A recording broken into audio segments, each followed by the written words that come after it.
Le 10 octobre 2025, la rivière Sahel s'est arrêtée net.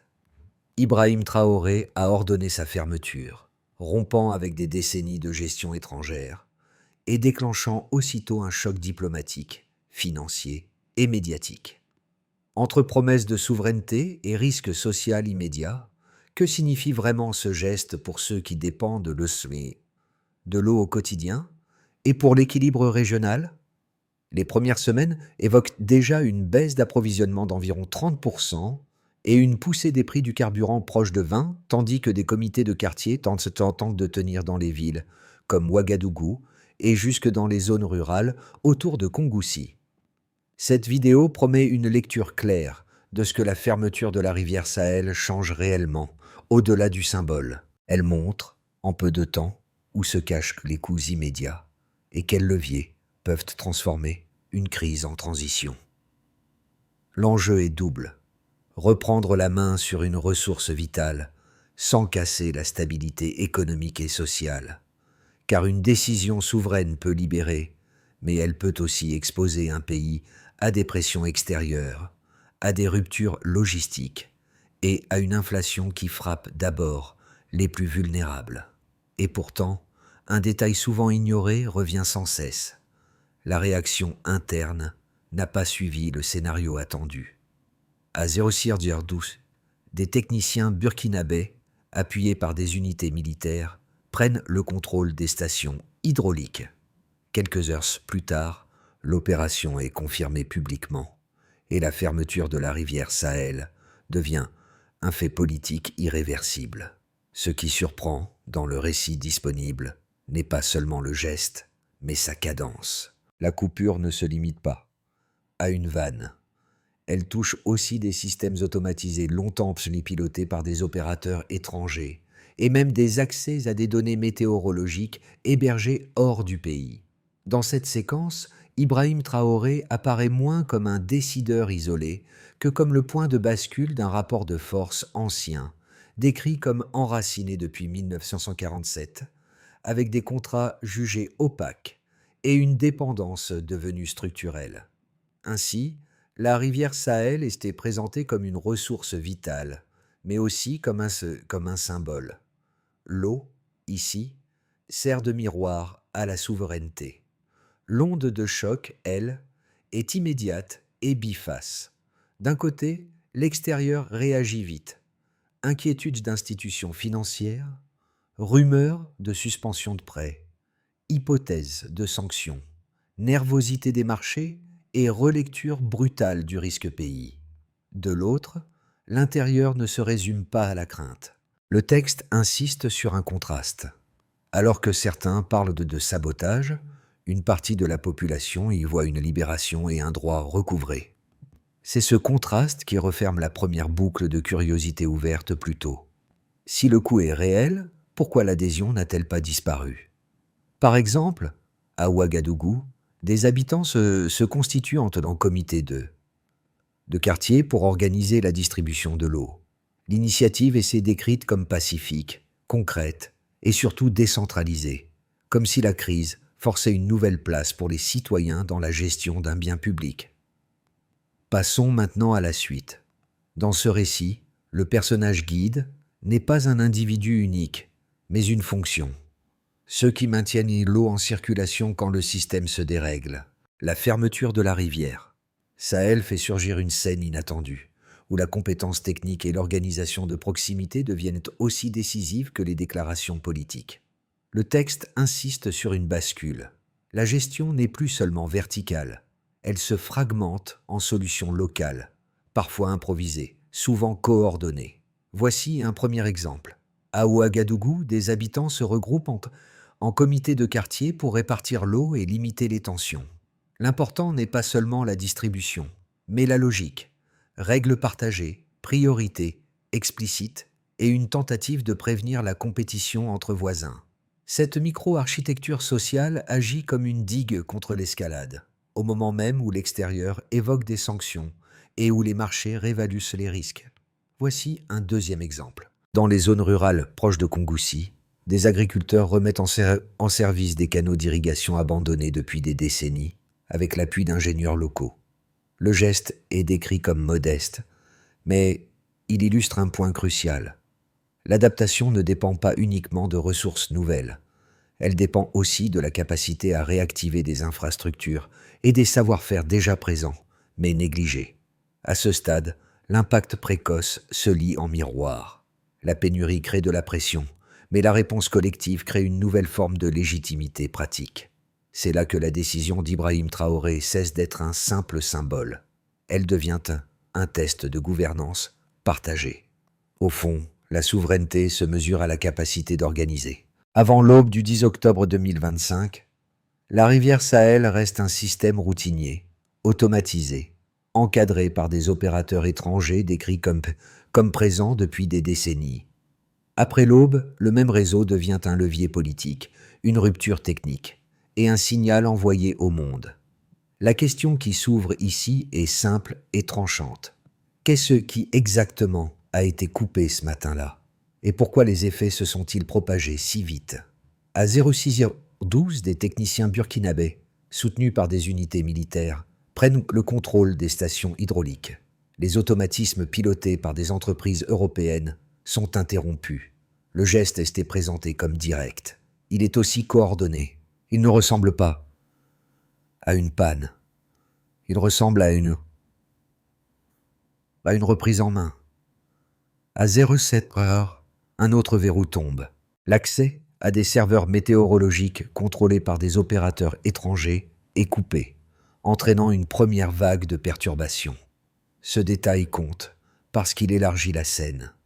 La fermeture n'est plus seulement une vanne ou une station. Elle touche un écosystème de données, d'infrastructures et de dépendances techniques. Une question se glisse alors. Si même l'information climatique est externe, où commence l'autonomie réelle? À 08h30, Ibrahim Traoré confirme publiquement l'opération. L'acte devient un fait diplomatique, plus qu'une manœuvre interne. La polarisation démarre. Certains observateurs parlent de sabotage. D'autres décrivent un acte souverain. Les mots s'affrontent. Les intérêts aussi. À midi, le récit bascule vers la pression financière. Des institutions financières occidentales évoquent la possibilité de suspendre des prêts et de geler des financements. L'effet n'est pas seulement symbolique. Il fonctionne comme une menace de contraction, alors même que le pays entre dans une période d'incertitude immédiate. La tension s'installe, souveraineté proclamée, dépendance exposée, et une question qui reste en suspens. Qui paie le coût et à quelle vitesse? Dans la même journée, les marchés réagissent avec nervosité. Des compagnies opérant dans la région voient leurs actions reculer, parfois jusqu'à 5% en une seule séance. Ce chiffre, isolé, ne dit pas tout. Il indique néanmoins une relecture rapide du risque. Il suggère aussi une amplification. Un événement local devient, en quelques heures, un sujet international. Le Burkina Faso, décrit jusque-là comme périphérique, se retrouve au centre d'un débat sur la souveraineté des ressources. Pourtant, sur le terrain, le mouvement ne suit pas une logique unique. À Ouagadougou, la rue se mobilise en soutien à la décision. Les manifestations sont rapportées comme pacifiques. Le message est clair. Notre droit. Le contraste devient un moteur narratif. À l'extérieur, condamnation et calcul. À l'intérieur, adhésion et organisation. À 16h, les lignes de fracture se précisent. Les gouvernements européens convoquent des réunions d'urgence. Les entreprises commencent à réévaluer leur position. Le pays devient un point focal, non seulement pour ce qu'il fait, mais pour ce que d'autres pourraient imiter. C'est là que l'événement prend sa forme complète. Activation, montée, répercussion. Et une dette de curiosité demeure, volontairement non réglée. Comment un geste de contrôle peut-il, en quelques semaines, provoquer une pénurie mesurable et des effets en chaîne? Avant la fermeture, l'approvisionnement en eau reposait sur des infrastructures et des automatismes largement contrôlés de l'extérieur. Après la décision, plusieurs zones voient l'eau disponible chuter d'environ 30%. Cette bascule donne une mesure concrète de ce qui était invisible. la dépendance technique, devenue un facteur de vulnérabilité immédiate, plus qu'un simple débat politique autour d'Ibrahim Traoré. Cela signifie moins d'irrigation, moins d'eau potable, plus de rationnement. Dans le texte source, cette baisse n'est pas décrite comme un incident isolé, mais comme l'effet d'un système dont les clés opérationnelles n'étaient pas entièrement maîtrisées localement. Quand la commande change de main, la continuité du service devient un test. Et ce test touche d'abord l'agriculture, puis la vie urbaine, puis l'accès à l'eau potable, dans un enchaînement logique. Moins d'eau, c'est moins de production, puis plus de tension sur les prix et les usages. Le deuxième indicateur chiffré suit rapidement, et il ne concerne pas l'eau en apparence. Le prix du carburant augmente d'environ 20 dès les semaines qui suivent. Cette donnée sert de pont entre la rupture hydraulique et l'économie du quotidien, parce qu'elle renchérit le transport, les matériaux importés et les produits de consommation courante. La crise, telle qu'elle est racontée, ne se limite donc pas à une pénurie. Elle devient un mécanisme d'augmentation des coûts. Le transport et les intrants montent, l'inflation se diffuse vite. À ce stade, le texte fait comprendre que l'impact ne se répartit pas de manière uniforme. Les ménages urbains, déjà exposés à des infrastructures fragiles et à des coupures, absorbent le choc plus directement.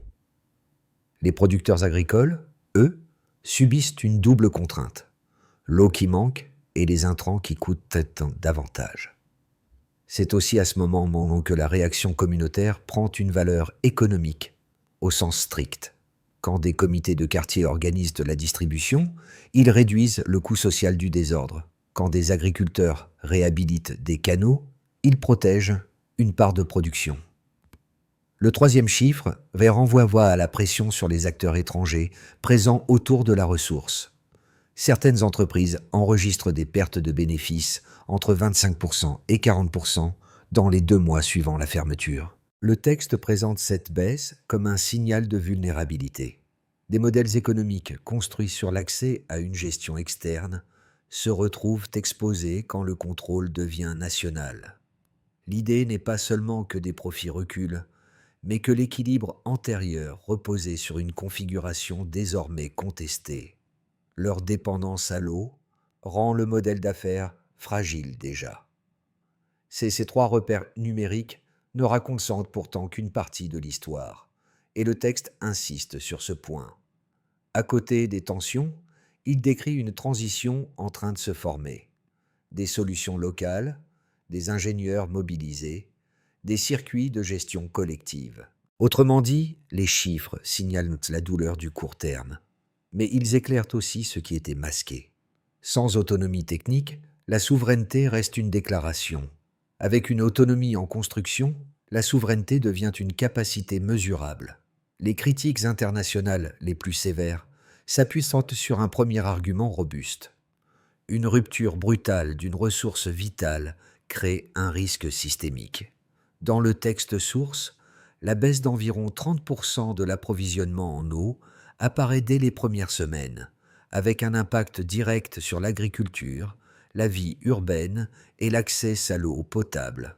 À cela s'ajoute une hausse proche de 20% du carburant, présenté comme un choc logistique qui se transmet au prix des biens courants et aux intrants. Selon cette lecture, même si l'intention politique est compréhensible, la méthode expose le pays à une instabilité sociale et économique difficile à contenir à court terme.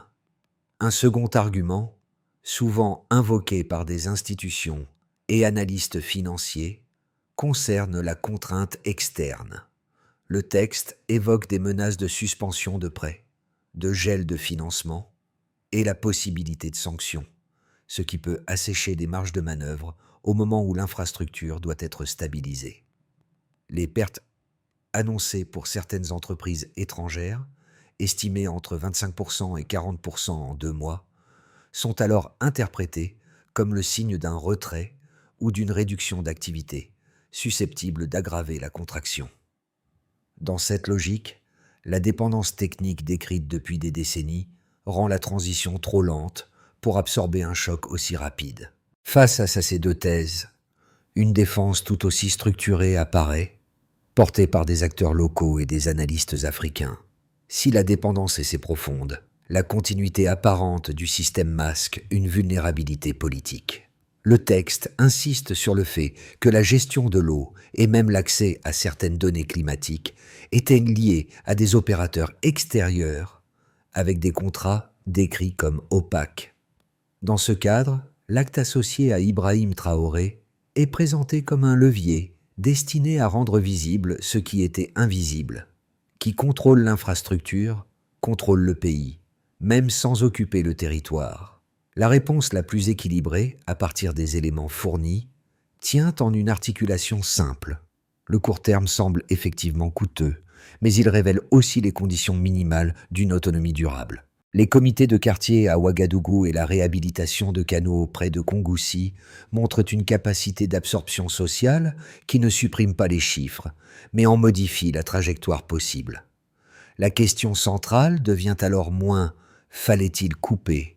que « comment transformer la reprise en main en continuité de service, mesurable et soutenable ?» Le point médian du récit n'est pas un communiqué, ni une réaction étrangère. C'est l'apparition d'un acteur collectif qui change la lecture de la crise. Jusqu'ici, la fermeture de la rivière Sahel pouvait être racontée comme un choc déclenché d'en haut, associé à Ibrahim Traoré, puis subi par la société. À ce stade, le texte propose autre chose. La société n'est plus seulement un récepteur, elle devient un opérateur. Ce basculement se voit dans la manière dont des groupes différents se mettent à produire de la continuité là où le système s'est fragilisé. Les comités de quartier, évoqués à Ouagadougou, ne sont pas décrits comme une simple entraide ponctuelle, mais comme une forme de gouvernance pratique. Organiser, répartir, prioriser, réduire les frictions. Dans les zones rurales, la remise en service de canaux d'irrigation abandonnés, avec l'appui d'ingénieurs locaux, ajoute une deuxième preuve. L'adaptation ne vient pas uniquement de l'État central, elle vient aussi de la capacité à réactiver des solutions dormantes. C'est ici que la crise change de nature. Elle reste coûteuse, elle reste tendue, mais elle devient aussi un révélateur de compétences et de volonté qui étaient sous-estimées. Le texte suggère alors une nouvelle question, plus exigeante. Si la souveraineté est un acte, peut-elle devenir une méthode portée par l'État et par les citoyens en même temps? Pour l'État et l'administration, les conséquences deviennent d'abord une épreuve de continuité. La fermeture de la rivière Sahel transforme une décision de souveraineté en obligation de service. Parce qu'une baisse d'environ 30% de l'approvisionnement en eau oblige à arbitrer vite entre usage urbain, agriculture et accès à l'eau potable. Au fond, la pression extérieure décrite dans le texte, avec des menaces de gel de financement et l'idée de sanctions, réduit les marges au moment même où il faudrait stabiliser les infrastructures.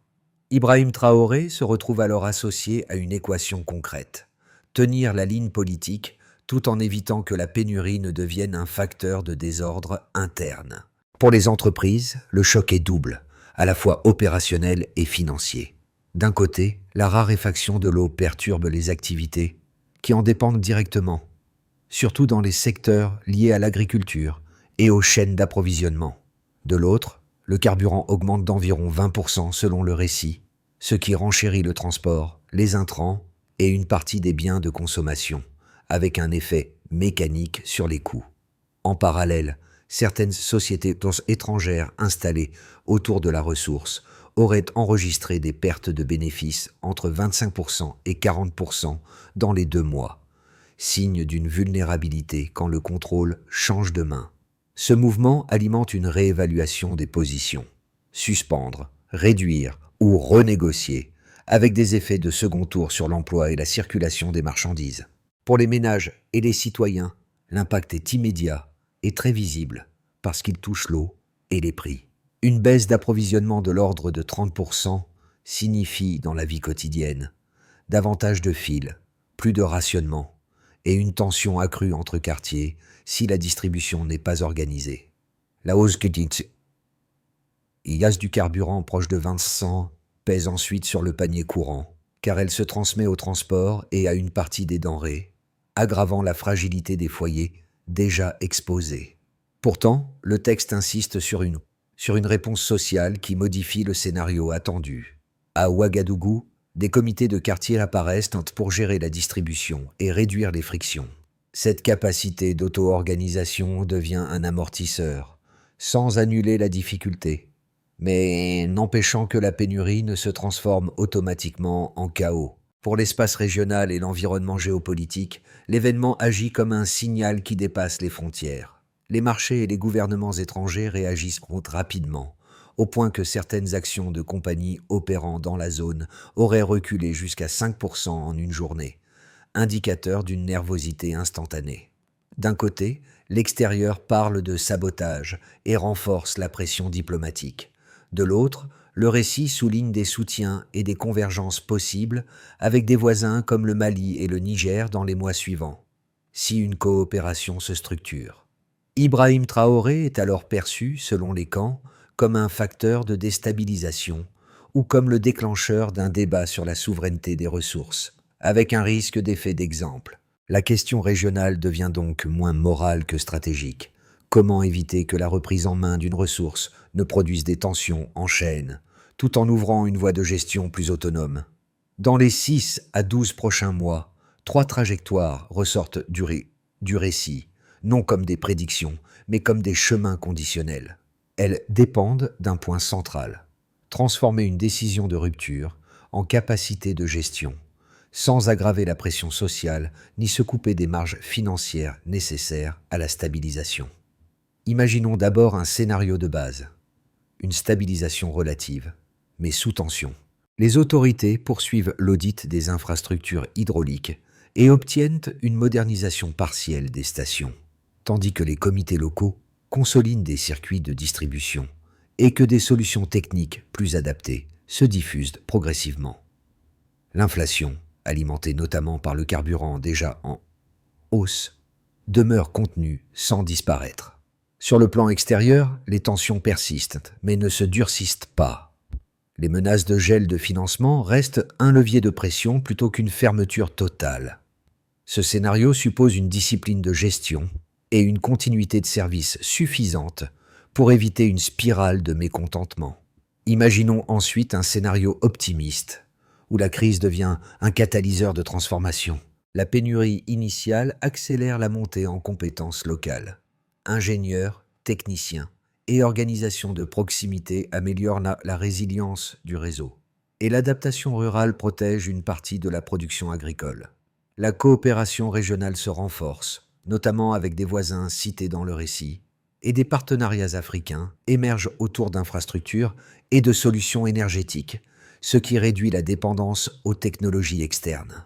Dans cette trajectoire, la souveraineté cesse d'être seulement un symbole associé à Ibrahim Traoré. Elle devient un modèle opérationnel qui attire de nouveaux soutiens. Enfin, imaginons un scénario pessimiste, où l'on glisse vers une crise prolongée et l'isolement. Les pannes s'accumulent, l'approvisionnement reste instable, les prix continuent de peser sur les ménages, et les sanctions ou suspensions de financement se durcissent. Les entreprises réduisent davantage leur présence, la chaîne d'approvisionnement reste perturbée, et la pression sociale augmente, avec des risques de tensions internes. Le pays se retrouve alors pris entre la nécessité de tenir la ligne politique et l'érosion des capacités matérielles de gestion. Une recommandation simple est de suivre les conditions plutôt que les slogans. Observez d'abord la continuité de service, la capacité technique locale et la place laissée aux mécanismes de coopération, car ce sont ces 3 facteurs qui, dans le récit, déterminent la direction réelle des mois à venir. Dans ce récit, l'impact ne touche pas tout le monde de la même manière, mais il oblige chacun à faire un calcul quotidien. Pour les jeunes urbains, la pénurie d'eau et la hausse des prix rendent la vie plus chère et plus imprévisible, surtout quand les infrastructures sont déjà fragiles. Pourtant, le texte décrit aussi une conversion de la contrainte en action. Des groupes s'organisent peut-être pour distribuer de l'eau, aider les familles les plus exposées et maintenir une solidarité de quartier. Ce qui change, ici, n'est pas seulement la logistique, c'est le sentiment de participer à une décision qui semblait, auparavant, lointaine. Pour les familles rurales, la question est d'abord une question de survie économique. Quand l'irrigation se réduit, la production devient plus risquée, et chaque journée d'incertitude se paie en récolte menacée. Le récit insiste sur une réponse très concrète: réhabiliter des canaux d'irrigation abandonnés, mobiliser des ingénieurs locaux et préserver une partie de la production malgré le choc. Cette capacité d'adaptation ne supprime pas la pénurie, mais elle évite une rupture totale. Et elle renforce une autonomie pratique qui compte autant que les discours. Pour les techniciens et ingénieurs locaux, la crise agit comme une mise à l'épreuve de compétences et de responsabilités. Ils deviennent, dans le texte, des acteurs charnières, ceux qui permettent au réseau de tenir, ceux qui traduisent une décision politique en continuité de service. Leur rôle révèle aussi un besoin de long terme: former, documenter, transmettre, afin que la maîtrise technique ne dépende plus d'un opérateur extérieur. Deux pistes simples, suggérées par la logique du récit, peuvent aider à tenir sans idéaliser. Premièrement, privilégier des règles de distribution locales claires, explicites et acceptées, car elles réduisent les conflits quand l'eau manque. Deuxièmement, soutenir les solutions de réparation et de réactivation d'infrastructures existantes, parce qu'elles offrent un gain rapide, sans attendre des systèmes entièrement neufs. Dans ce cadre, l'enjeu dépasse une figure politique. Il concerne la capacité collective à protéger la vie quotidienne pendant la transition. À ce stade, la solution n'est pas une formule unique, mais une séquence d'actions mesurables qui transforme une reprise de contrôle en continuité de service. Dans le récit, Ibrahim Traoré déclenche la rupture. La suite dépend de la capacité à organiser, réparer et coopérer, sans promettre l'impossible.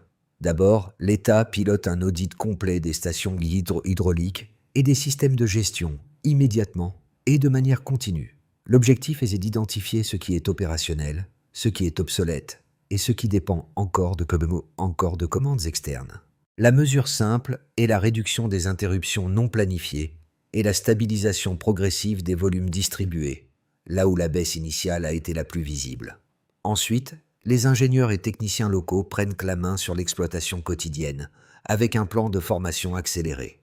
Ils documentent les procédures, créent des équipes de relève et sécurisent les accès techniques, afin que la continuité ne repose pas sur quelques personnes clés. La mesure était la capacité à maintenir le réseau sans assistance extérieure, semaine après semaine, et à résoudre plus vite les pannes récurrentes. Puis, les communautés, via des comités de quartier et des relais ruraux, co-gèrent la distribution quand la ressource reste contrainte. Elles définissent des règles de priorité, organisent les horaires et signalent les points de rupture avant qu'ils ne dégénèrent en tension. La mesure est la diminution des conflits et une meilleure prévisibilité pour les ménages, même en période de rationnement. Après cela, une coopération régionale s'est structurée avec les pays voisins cités dans le récit, afin de partager des données, coordonner des décisions et réduire les frictions transfrontalières. Ici, la mesure n'est pas un slogan. Ce sont des accords concrets et des mécanismes de coordination qui évitent l'escalade diplomatique. Enfin, une stratégie financière de continuité est négociée pour éviter que la pression extérieure ne casse l'investissement minimal nécessaire à la stabilisation. La mesure est la capacité à maintenir l'entretien, les pièces et les réparations sans créer un nouveau goulet d'étranglement. Au moment de refermer le récit, le fil revient à l'image discrète apparue plus tôt. Des mains anonymes qui maintiennent l'eau en circulation quand le système vacille. À Ouagadougou, dans les quartiers organisés autour de règles partagées, et près de Kongoussi, le long de canaux réhabilités, ce sont ces gestes ordinaires qui donnent une épaisseur humaine à une décision historique.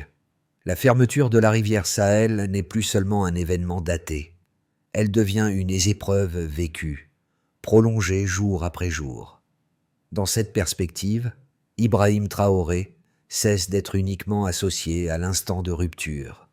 Son nom reste lié à l'acte initial, mais la suite du chemin se joue ailleurs, dans la capacité des citoyens, des ingénieurs et des agriculteurs à transformer une contrainte en organisation.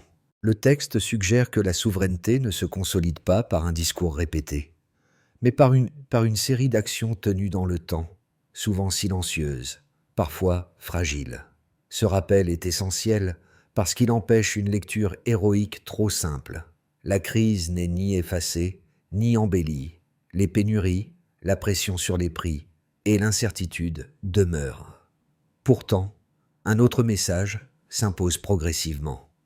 Un pays peut vaciller sans se dissoudre s'il parvient à relier décisions politiques et pratiques collectives. Quand l'organisation tient, la rupture ne détruit pas. Le récit laisse le Burkina Faso sur une ligne de crête. La souveraineté devient tangible, mais elle exige une discipline collective et des choix difficiles. L'acte associé à Ibrahim Traoré a ouvert une brèche dans un ordre ancien, et cette brèche peut déboucher sur deux lectures opposées, une crise qui isole ou une transition qui réorganise. Ce qui ressort pourtant n'est pas une morale, mais un constat social. La ressource n'est pas seulement une question technique, elle est aussi un lien entre institutions, entreprises et citoyens.